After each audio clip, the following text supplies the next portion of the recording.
ज्ञान के सागर में डुबकी लगाइए, सब्सक्राइब के साथ बेल आइकन दबाइए। तो आज ज्ञानी बाबा आपको नींबू और मिर्ची के प्रचलित मिथ के बारे में बताना चाहते हैं।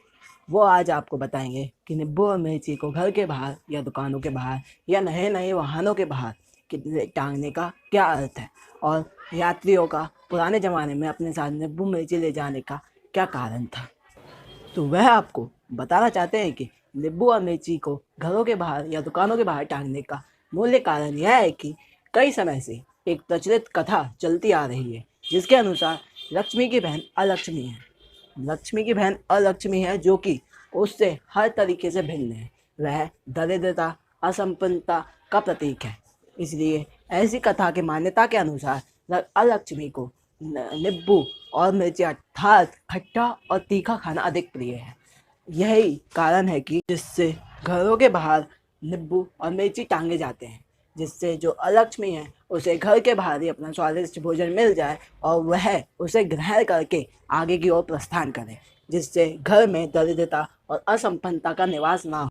तो यह कारण था नींबू और मिर्ची को घरों के बाहर लटकाने का। अब हम चलते हैं ये इसी के दूसरे भाग में, यानी यात्रियों का पुराने ज़माने में अपने साथ नींबू और मिर्ची ले जाने के पीछे का कारण जानने के लिए। तो जैसा कि आप सब लोग जानते हैं कि पुराने काल में वाहनों की कमी थी, इसलिए लोगों को स्वयं स्वच्छंद रूप से पैदल चल के लंबी लंबी यात्राएं तय करनी पड़ती थी और इसी यात्राओं में उन्हें कई बार ऐसी ऐसी जगहों से भी जाना पड़ता था ना जहाँ उन्हें पानी की व्यवस्था है और कई घने जंगलों से भी गुजरना पड़ता था।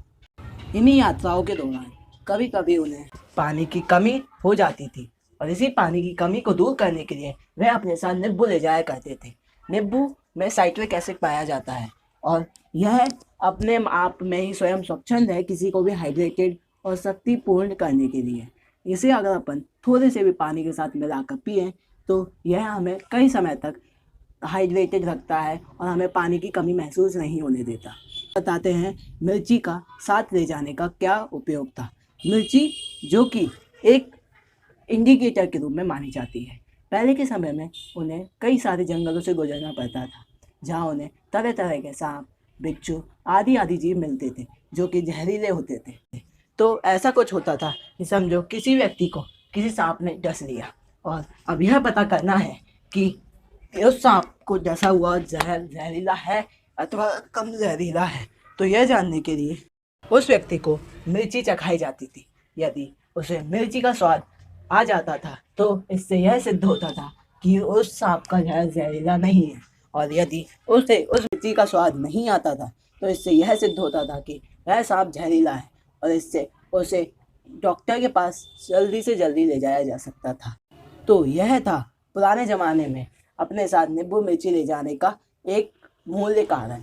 लेकिन आज के समय में अपने साथ नींबू मिर्ची ले जाना निरर्थक है, क्योंकि आज के समय में सभी के पास वाहनों की कोई कमी नहीं है और रास्ते में ना ही इतने जंगल पड़ते हैं कि उन्हें किसी सांप या बिच्छू का डर हो। लेकिन बात यहीं समाप्त नहीं होती। आजकल आप लोगों को जगह जगह पे नींबू और मिर्ची रेस्टोरेंट क्लब वगैरह में भी दिखाई देंगे। इसके पीछे का कारण यह है कि नींबू का वहाँ पे रखे रहना वहाँ से मॉस्किटोज मच्छर वगैरह को दूर रखता है, और नींबू यदि कॉटन के धागे में पुरोकर वहाँ पे रखा जाए तो कॉटन का धागा नींबू में से उसका रस खींच लेता है और फिर उस रस को हवा में मिक्स कर देता है, जिससे पूरी जगह रिफ्रेशिंग स्मेल फैली रहती है और पूरी हवा आसपास की स्वच्छंद हो जाती है। साथ ही साथ कीड़े मच्छर आदि चीज़ें भी दूर रहती हैं और खाना अधिक समय तक स्वच्छ बना रहता है। तो यह हो गई नींबू और मिर्ची के मिथ के बारे में बात। अभी है आप पे निर्भर करता है कि आप इसे घरों के बाहर लटकाएं पुरानी मान्यताओं को मानते हुए, अथवा इसे अपने साथ ले जाया जाए बड़ी लंबी यात्रा। ज्ञानी बाबा का अब ध्यान का समय हो गया है। वह अब इन कुछ अंतिम पंक्तियों के साथ अपने ध्यान में लीन रहना चाहता कथा वही जिसमें अर्थ हो, अनर्थ तो भूल भी हो सकती है। ज्ञानी बाबा की जय।